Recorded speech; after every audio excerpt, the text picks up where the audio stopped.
Nem történt névváltoztatás, sőt helyváltoztatás se 10 év alatt.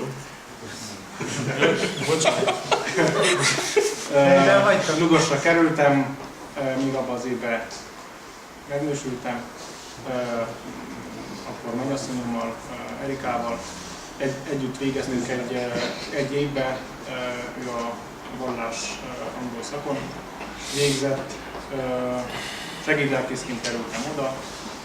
2 év, aztán ismét meghosszabbított 2 évig, közben szorvány lelkészként is Karánseves, Nándorhegy oda tartoznak, elméletileg még Herkulesfürdő is a hatásköröm alá tartozik. Aztán pedig a gyülekezet meghívott és megválasztott rendes lelkészének.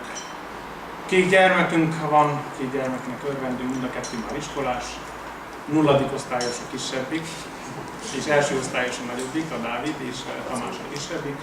A feleségem, mint angol tanár próbált elhelyezkedni, Szorványvidék lévén, hát a bánság az tényleg különösen szorvány terület, 1242 lelkes a gyülekezet, ez papíron egy szép nagy szám, viszont ha azt mondom, hogy az elmúlt 3 évben 10 se kereszteltünk, tavaly 1, tavaly előtt 2, és azelőtt pedig 4 kereszteltünk, amiből 2 import keresztelő volt, egyik Norvégiából, másik Amerikából. Elég szomorú a demográfiai helyzete a közösségnek, de szeretjük, megszerettük a szorvány közösséget, és ami nagyon furcsa volt számomra, a kétnyelvű szolgálat, tehát a szószéki szolgálatainak kívüli szolgálatoknak 95%-a kétnyelvű, román nyelvű, németet azt nem vállalom, arra is lenne sokszor igény, ugyanis az evangélikusok lelkész nélkül vannak, és sokszor, amikor az evangélikus lelkész nem tud szolgálni, akkor a református lelkészt kérik fel. Már tőlik? Igen, és 2008-tól, igen, említettem, 2008-tól most már mint rendes lelkésze vagyok a gyülekezetnek, miután Fazekas Csabát Temesvárra hívták meg, és azelőtt már mint rendes lelkészként szolgáltam ott. Fiatalság van, sikerült is őket összegyűjteni, sőt nem csak a reformátusainkat, hanem mivel a katolikus egyházközség az ugye 3 nyelvű is, román és német is, fiatalsággal magyar nyelven csak mi foglalkozunk, mint közösség, úgyhogy emiatt is orientálódnak mi felénk, és örülünk, hogy tényleg felekezet közötti ökumenikus csoportokat is inkluszív, beleértve pünkösdi, magyar, cigány gyerekeket is be tudunk vonni a szolgálatokba és a közösségbe. Az iskolába is betanítok a tavalyi esztendő óta, amióta 7 tantárgyból se tudták összedobni a feleségemnek a katedrát, azután ő lemondta az iskolába való tanítást, csak az angol nyelvet vállalja, én pedig ugye hivatalból vagy hivatásból a vallástanítást vállalom. Az iskolánk, a magyar iskolánk 1-8 osztály, 3 összevont osztály. Az 1-8 az 3 összevont osztályból áll. Úgy lett az első osztály külön a második, harmadik, negyediktől, hogy az én fiam az a 0. osztály, a kisebbik fiam, és akkor a kisebbségi törvények szerint 0. és első egybe lehet. Ők 8-an lettek az idén az első osztályban, zömébe nem barnák. Ez az egyik, ezt azért hangsúlyozom, mert ez az egyik hátránya a magyar oktatásnak a Lugoson, hogy az elmúlt 10 évben azért nagyjából a barna bőrűekkel lett fenntartva. Ez most nem diszkriminatív, ott ők is tudják nagyon jól. Tehát egész konkrétan 2 cigány család tartja fenn a Lugoson a magyar oktatást.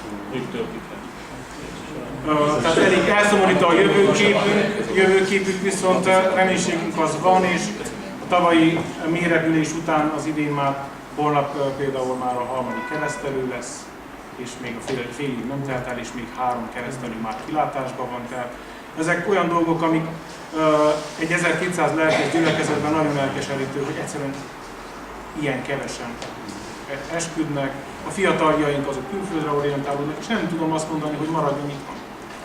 Nem tudom azt mondani, mert egyszerűen ebből az 1200 lélekből legalább 2/3 a létminimum környékén él. Tehát nem éppen gazdag a maga a gyülekezeti közösség, akkor is, hogyha Temes megyét az elmúlt esztendőben az ország leglakhatóbb területének nevezték, ez a mi református közösségünkre nem éppen érvényes. És végezzük azt a munkát, ami nem csak közösségi, nem csak gyülekezeti, hanem sokkal inkább közösségi munka is kell, hogy legyen. Például most majd ez a Nemzeti Összetartozás napja és hasonló események, amivel mi össze tudjuk a közösséget gyűjteni és boronálni. Hál' Istennek, hogy akik a továbbképzőn együtt voltunk még az első évben, 2004-ben, emlékeznek, hogy elmondtam, hogy az első szolgálatom alkalmával tele volt a színház, ugyanis akkor pont 10 éve javították a templom belsőt, azóta sikerült Istennek hála a külsőt is javítani. Anyagi gondja a gyülekezetnek nincsen, van egy bérháza, amely mondjam azt, hogy tényleg aranybányája a közösségnek, mint ilyennek, és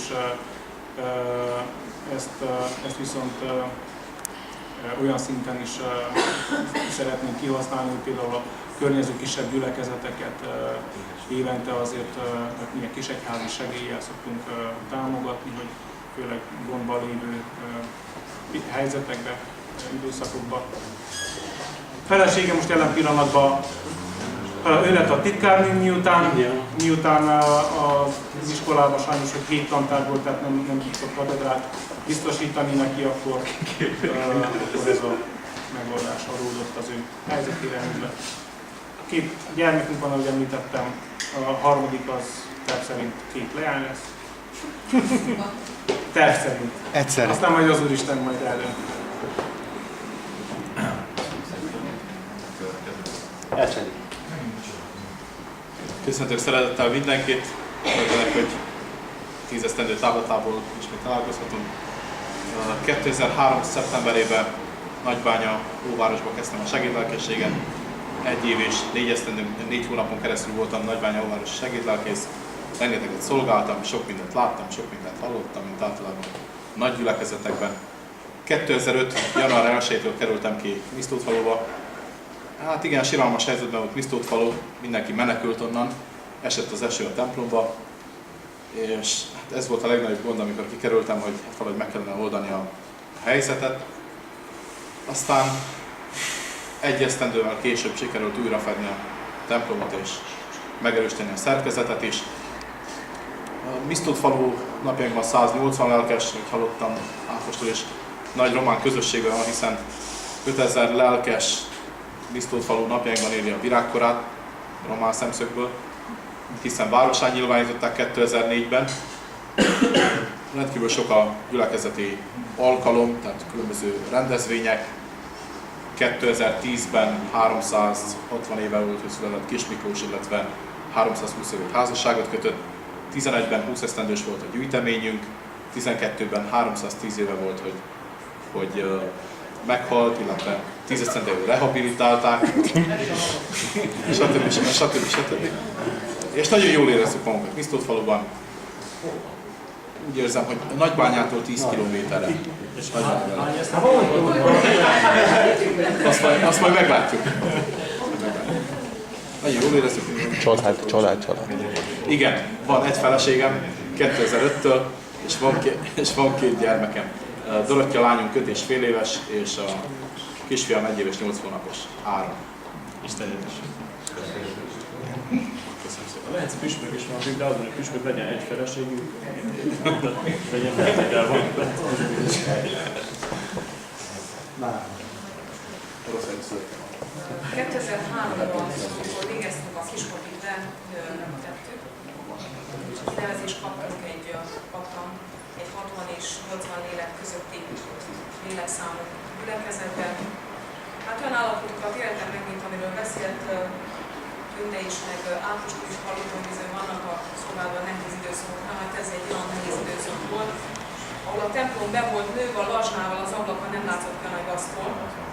Hát ilyen helyzetből kellett kivakarni a templomot, se parókia, semmi. Tehát emlékszem, a szobatársakkal, annak idén a lányokkal azt beszéltük, hogy azért jobban felkészülünk a gumicsizmára, ha végzünk meg arra, hogy ugye mosdótálba kell mosakodni, mert nem lesz fürdőszoba. Hát nekünk még parókia sem volt, hogy fürdőszobánk lehessen. Egy olyan 20 km-re volt ez Mihályfalvától, én ugye Mihályfalvi lévén nagyjából 3 évig itt szolgáltunk. Ebben az időszakban született meg Abigail lányunk, aki most 9 éves, második osztályos, hál' Istennek nagyon jól tanul.